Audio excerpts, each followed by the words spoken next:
many people dream big dreams, but they never take any action. If you don't believe in yourself, you've already lost the battle. Not believing in yourself is a losing battle because either you won't try at all or you will convince yourself that you can't do it. And when you convince yourself that you can't do it, your results are going to confirm what you believe.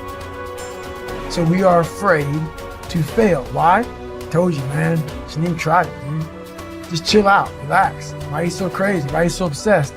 So all that stuff drives the quitting mind, I call it. The mind wants to quit. The mind is tired. The mind thinks it's very deserving. So the biggest problem in this world is other people, not yourself. It's other people in your head. They are puppet mastering you pretty much on your life. I dare you to give up everything that is keeping you from your dream, to say no to all the negative influences. I dare you to pick up a book instead of a drink. I dare you to work harder than you think you did yesterday. I dare you to prove them wrong. I dare you to prove yourself right. You must be yourself if you want to experience your true purpose in life. If you're different, be different. Be different and do it with pride. If someone doesn't like it, if many people don't like it, who cares?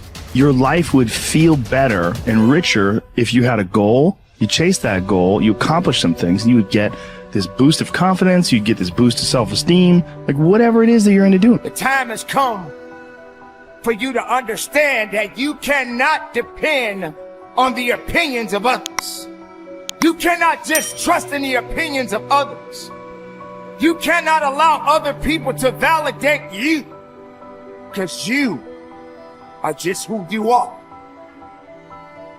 Nobody is going to be like you. You are the author of your autobiography.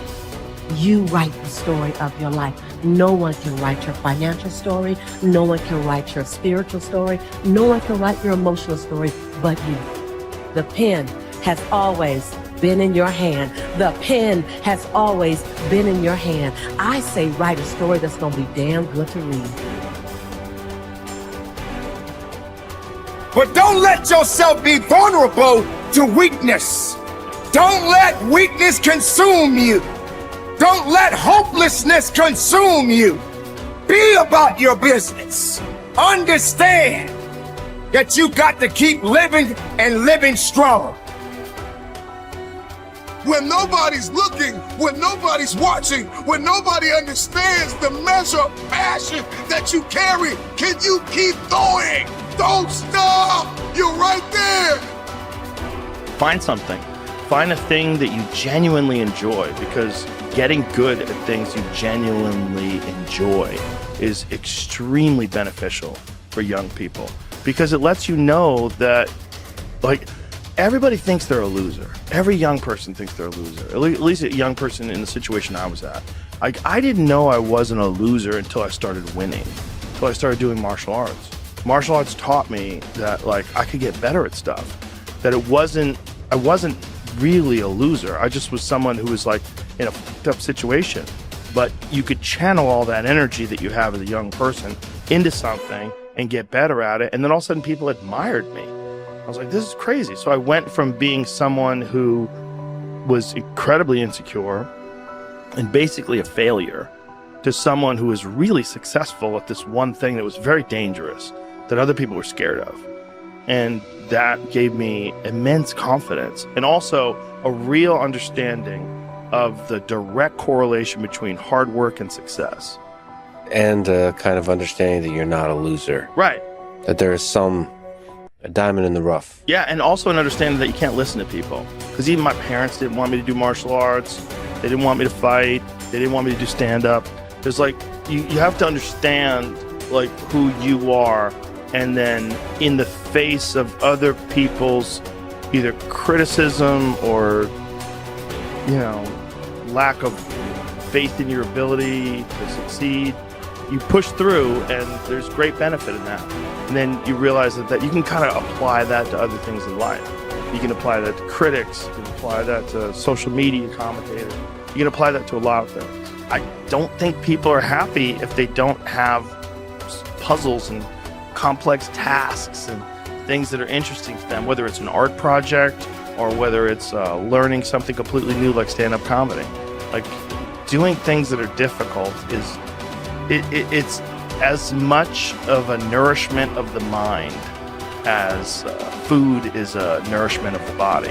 I think you need things that are puzzling to you, where you have to find your own human potential in the difficulty of the task and work your way through things. At least for me. For me, I mean, I can only speak for me because I'm the only life that I've ever lived that I'm aware of. And in my life, that has been 100% constant. I am a very happy person, and I have never had a moment where I'm not doing difficult. Yeah, ever. What I realized is, for me to become the man I wanted to become, I saw myself as the weakest person God ever created. But I never blamed God for anything he did to me. So I wanted to change that to be the hardest man ever created. Am I that? I don't know, but you had to have a goal. And my goal, when I was sitting there, not going to school, being bullied, having no self-esteem, my goal was, the only person that's gonna turn this person around is me. The only way I can turn it around is put myself through the worst things possible a human being could ever endure. And that'd be the only way that I can build this brain to handle anything that comes in front of it, callousing my mind through pain and suffering. So we read a bunch of books nowadays. As humans, we want to find out how to be someone else. What we don't do is we don't go inside. So literally turn yourself inside out. Read the book that's like we're writing a book every day for life, but we never read that book. So what I would challenge this young man or young woman to do is you have to look inside of yourself and see what you really want. What are you passionate about? We use these words and these little phrases of only the strong survive and all this other crap. They're all words. I get so tired of hearing people just talking. Like right now, someone may think Goggins just talking. You don't know me. So when I speak from passion. I speak from experience. I speak from suffering. I have to tell this young man or woman that the only way I believe, this is my experience in life, the only way you're ever going to get to the other side of this journey is you have got to suffer to grow. To grow, you must suffer. And some people will get it, some people won't. But they have to see what their journey is to start their journey. Several people live to be 100 years old. And they have great lives, and they have great kids. Their kids go to college and all sorts of stuff. But somewhere in their life, there was a point where they had a decision to make. They can go left or right on this path. Left was the easy route. Right was the hard route. A lot of people take the easy route. And they had a good life that way, but the better life was going to the right side.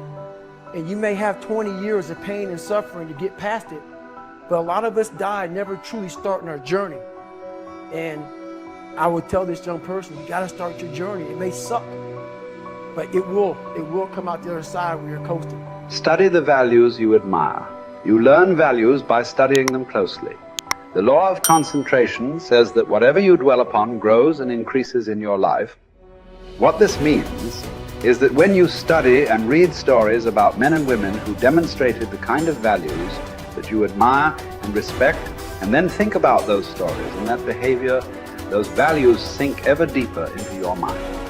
Once these values are programmed into your subconscious, they create a propensity within you to behave consistently with those values when the situation requires them. For example, in military training, soldiers are continually told stories of courage, obedience, discipline, and the importance of supporting their fellow soldiers.